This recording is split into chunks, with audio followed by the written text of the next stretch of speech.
Hey guys, so here's our Kalikasan Jungle Clubbing experience. So we arrived at night.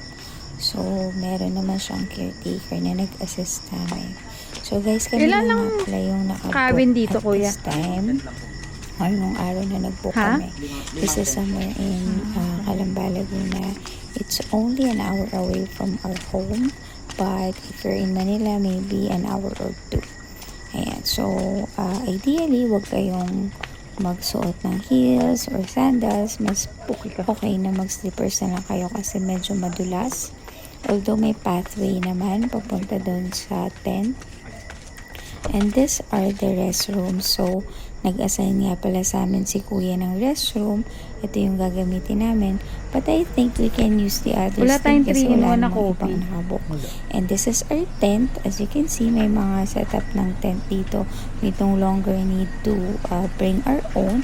Meron na ding bed, meron ding mosquito, light, and then meron ding fan, and Anong kama nila? portable Airbed? AC. Ay, hindi na. Buti Ayan, hindi so airbed. meron din silang pa-coffee dyan. And ito, umaga na nga. Okay naman yung bed.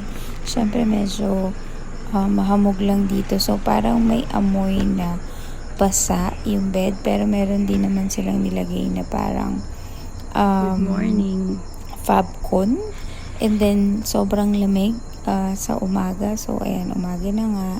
At magsi-CR na tayo. So yun lang. You also need to consider na every time na magko-comfort room ka, you need to go there sa CR na inassign sa inyo.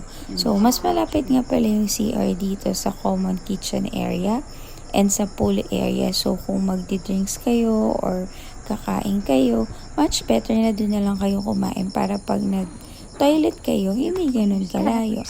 Ayan, so medyo may paakyat na part papunta dun sa CR and magluluto na din kami ng breakfast namin.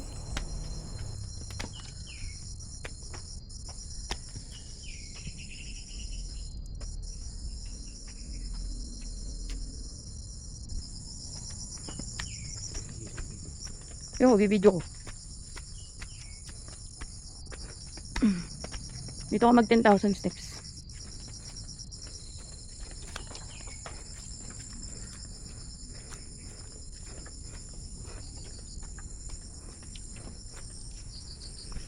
So, ito nga pala yung comfort room.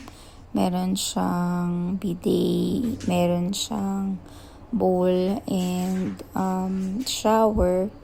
Ayan. Wala nga lang hot shower pero kaya I think meron but we had to turn it on kasi naka-off siya.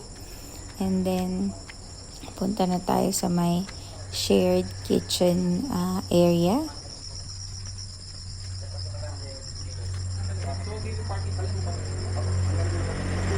So ito nga pala yung pool, guys. And then as you can see, kami lang ng asawa ko ay May nandito. badminton dun. By the way, Kuya, saan kami pwede parking kumuha nila ng nasa brewed coffee? labas. Medyo may konting walk pa papunta dun sa parking area. But ito yung view naman is breathtaking. Ito din nag-assist na sa amin siguro ng coffee. And nakapagluto na din. So, we're ready to eat na. Wala nga lang refrigerator dito, guys. So, potentially pwedeng ma-spoil yung food nyo. Ito na-spoil yung manok namin kagabi. Pero okay lang. Kasi may niluto naman akong breakfast. Ayan, so mag-breakfast na kami. So, isa sa mga bagay na na-appreciate namin sa lugar na ito is yung view and yung quiet time, yung nature vibe habang kumakain kami. So, kaming dalawa may talaga kami mag-camping. And first time na pala namin na-experience ng glamping kasi most of the time nagdadala talaga kami ng tent pag nag-camp kami. So, bago nga pala kami mag-check out for today, nag-swimming na kami. Hindi nga pala heated yung pool nila, pero it would have been better kung heated. Yan na guys, thanks for watching. Follow for more. Ito kami ngayon sa aming farm.